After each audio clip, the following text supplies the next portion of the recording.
Bonjour à tous. Bienvenue pour le troisième épisode de la série Devenir 5Q. Petit rappel, c'est une série qui passe en Corée sur la chaîne Paduk TV, une chaîne 100% jeu de Go. Bah oui, nous, on n'en a pas. Ça existe qu'en Corée, ça. Non, j'imagine qu'en Chine, ils doivent peut-être avoir l'équivalent. Donc, enfin bref, ils ont ces épisodes d'une quinzaine de minutes.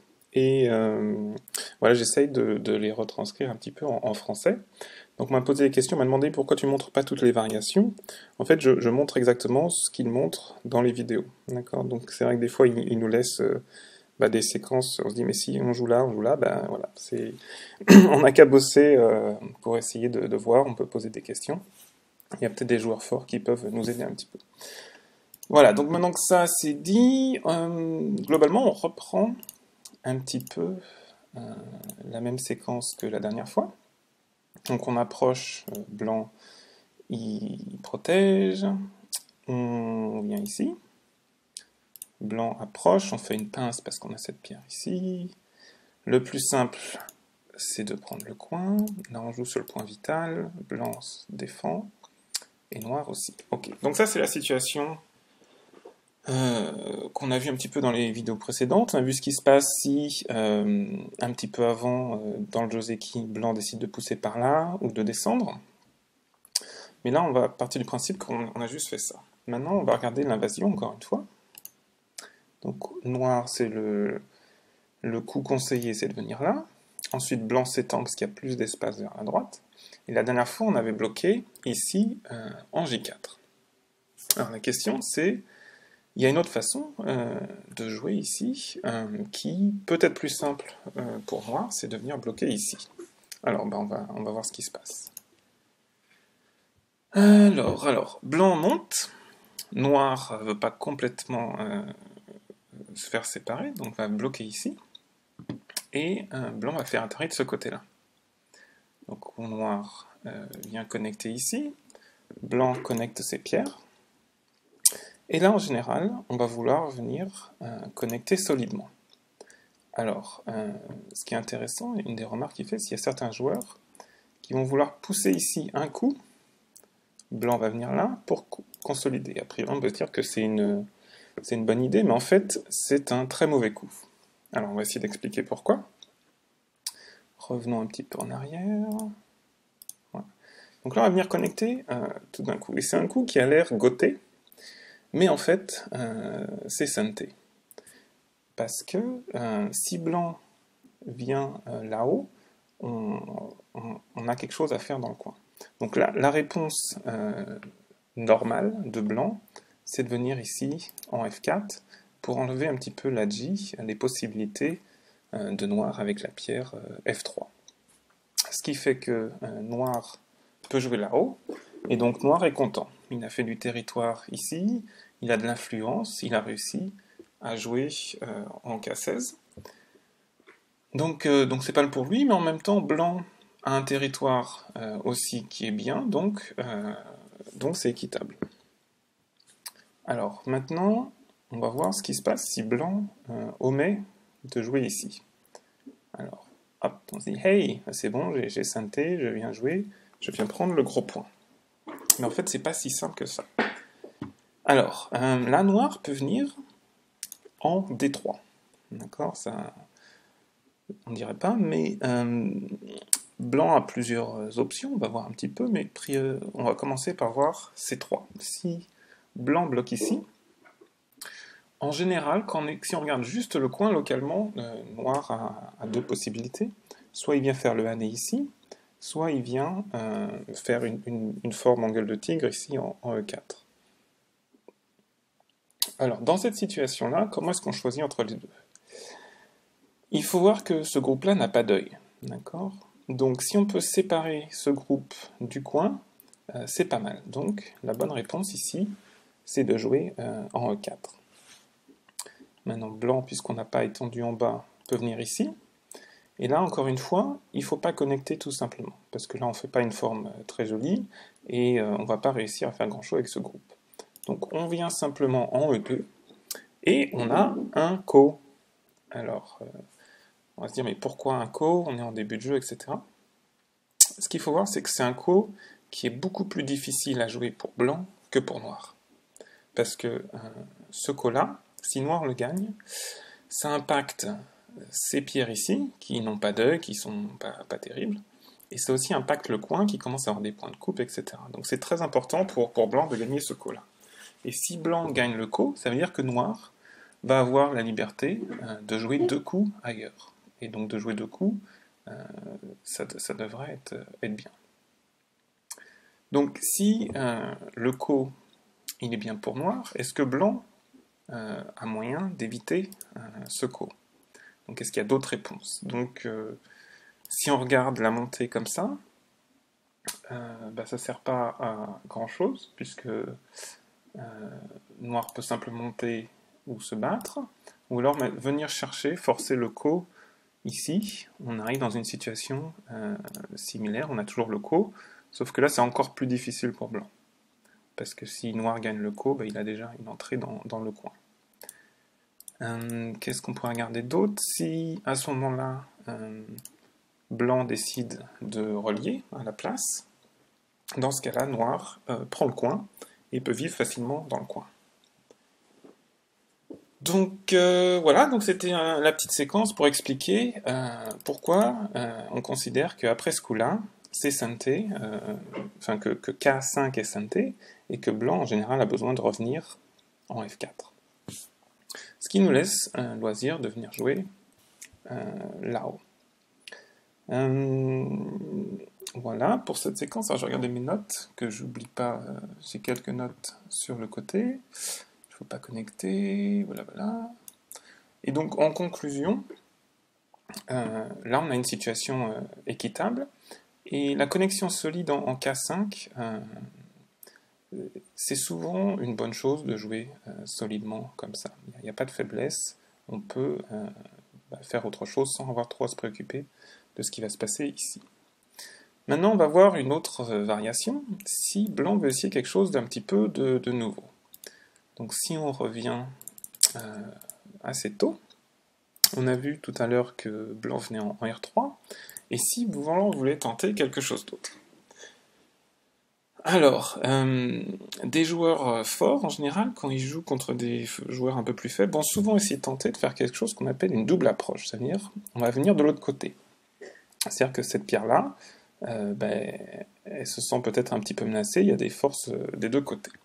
Mais il ne faut pas trop s'en inquiéter, et on va voir un petit peu ce que Noir peut faire dans cette situation-là, et si c'est jouable pour Blanc ou pas. D'accord, c'est un petit peu, on va mener l'enquête.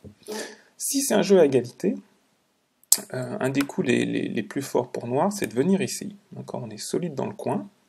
Blanc va tenter de sceller Noir dans le coin, mais c'est possible de venir et de se battre. Noir est vivant dans le coin, ce qui fait qu'il y a deux groupes faibles pour Blanc, et Blanc va avoir un petit peu des problèmes. Blanc va avoir des problèmes. Voilà. Par contre, si on joue une partie handicap contre quelqu'un qui est plus fort en combat, etc., c'est pas forcément une bonne idée de vouloir jouer comme ça, parce qu'on risque de perdre au combat. Donc, on a une autre façon de jouer, qui est peut-être plus simple, et a priori plus propre. Ce sera à vous de juger. Donc là, en général, quand c'est comme ça, on peut jouer ici, ici ou ici. Dans ce cas précis, de jouer en Q6, c'est mieux parce qu'on peut complètement entourer cette pierre-là. Donc le coup naturel de Blanc, c'est de venir faire le année à l'extérieur, comme ça. Noir va séparer les pierres blanches. Et Blanc va venir comme ça en Q3. Alors, le Joseki normal, d'accord, donc si on regarde juste le coin, d'accord, on s'arrête à la ligne N, c'est Joseki de venir jouer en R5. Si on joue comme ça, Blanc va venir prendre le coin, et là le Joseki est fini. Cependant, dans cette situation précise, le groupe blanc donc, est vivant en bas. Cette pierre-là, elle est mal placée. elle a une relation un petit peu étrange et on n'a pas vraiment utilisé. Donc c'est pas satisfaisant pour noir. On a joué ici, il faut jouer des variations qui utilisent toutes les pierres qu'on a jouées. C'est comme ça qu'on va maximiser leur efficacité. Alors qu'est-ce qu'on peut jouer d'autre pour noir? Donc dans ce cas-là, pour essayer d'utiliser cette pierre-là, il va falloir essayer de se battre, et on va venir en R3. Donc ça c'est intéressant, je connaissais pas trop cette variation, enfin même pas du tout. Un coup réflexe pour blanc, c'est de venir en Q2. Mais donc on vient renforcer notre groupe. Mais là, c'est pas suffisant, d'accord. Noir pourra venir dans le coin. C'est un peu comme le Joseki d'avant, sauf que noir a le coin en plus. Donc, ce qu'il faut, blanc doit se battre et va venir. Ah non, pas couper. Excusez-moi. On revient en arrière. Blanc va venir ici. Ok, donc noir répond. On n'a pas envie de perdre cette pierre-là. Blanc qui veut se battre va venir couper. Et noir étant encore une fois. Donc c'est une séquence qui a été montrée dans l'émission comme plus ou moins Joseki. Alors je ne sais pas ce que ça veut dire d'être plus ou moins Joseki. Je pense que ça veut dire que dans ce cas-là, c'est sans doute jouable. On va y revenir. On va voir dans quel cas c'est jouable. Blanc pousse pour essayer de créer des points de coupe, j'imagine. On défend. Donc là, on voit que si blanc joue en haut 4 et capture les deux pierres, donc c'est naturel pour noir de venir et défendre. Maintenant, blanc pourrait simplement venir ici, mais juste avant, s'il vient en haut 6, il sépare un petit peu les pierres et il crée une faiblesse. Ok, noir répond, donc c'est un petit peu un coup qu'on a eu gratuitement. Et ensuite, blanc va revenir ici. Alors, si c'est à noir de jouer, noir, faut qu'il voit qu'en fait il y a une échelle. Si noir passe ou joue ailleurs, on a une échelle et blanc peut capturer toutes les pierres noires. Ce qui serait évidemment pas très bien pour noir. Donc il faut faire attention. Donc c'est peut-être tentant de venir en N3, mais dans ce cas-là, c'est pas une bonne idée. Quand on a deux pierres comme ça, en général, c'est une meilleure idée de venir sauter. Donc le coup recommandé, c'est de venir en M4, d'accord. On est bien, on est solide. Maintenant, tout ce Joseki, il dépend, est-ce que blanc peut jouer ou pas en M3. Et si blanc peut jouer en M3, s'il y a un résultat favorable, cette séquence est ce qu'il appelle plus ou moins Joseki. Donc on va voir un petit peu ce que ça donne. Donc dans cette situation-là, puisqu'on a la pierre K4, en fait, noir n'a pas besoin de venir ici répondre, il peut venir étendre. Et ça, c'est un coup très important, puisque ça capture quasiment ces pierres qui sont ici. D'accord.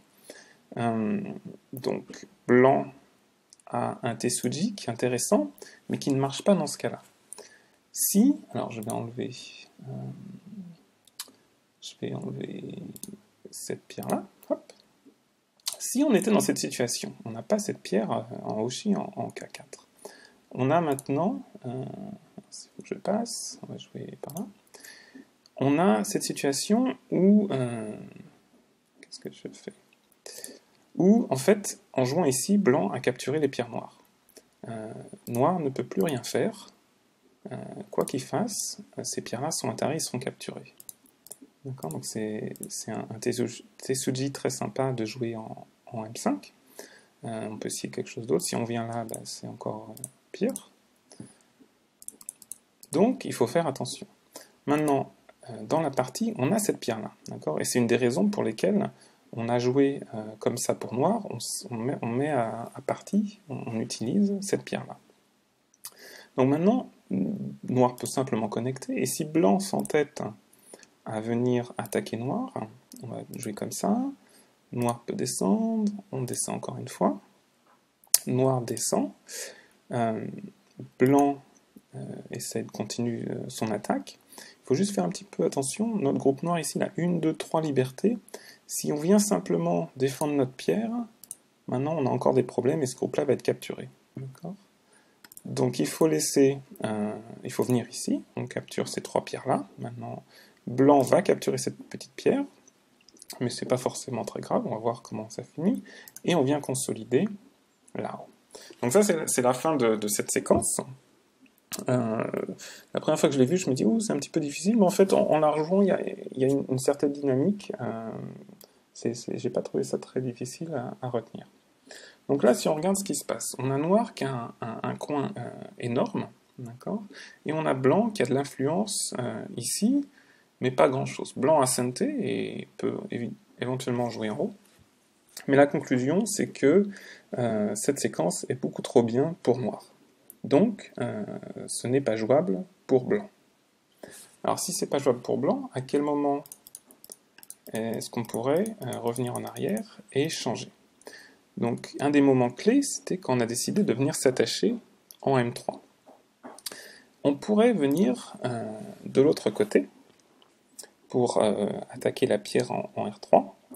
Alors, ici, une technique de combat qui est utile, que j'ai appris récemment, c'est quand on est comme ça, même si la pierre est condamnée, souvent d'étendre, de pousser, ça augmente nos libertés, et dans le combat à venir, ça va être utile. Donc, blanc continue de bloquer dans le coin, et maintenant, noir va pouvoir bloquer en Sente. Donc, blanc vient là, noir vient là, et blanc va revenir ici. Idem, on vient consolider. Alors, qu'est-ce qu'on a? On a blanc qui a du territoire, qui a le coin, et on a noir qui a tout l'extérieur. Et donc, je ne sais pas ce que vous en pensez, mais la conclusion de l'émission, cette séquence est beaucoup mieux pour noir.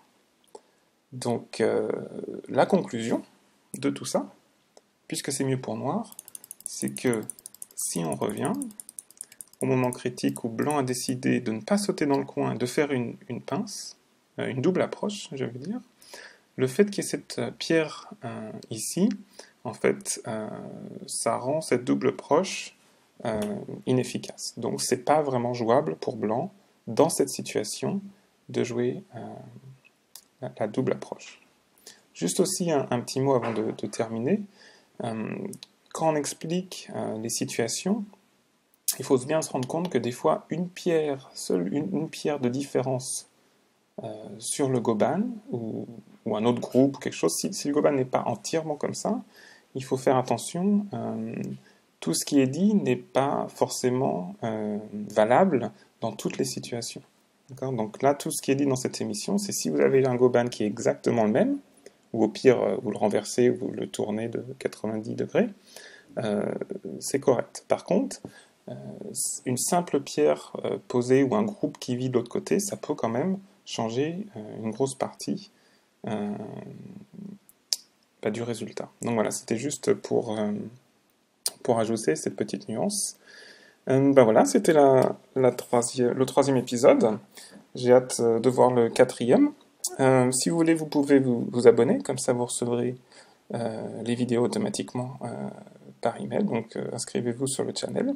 Et à très bientôt. Ciao, ciao.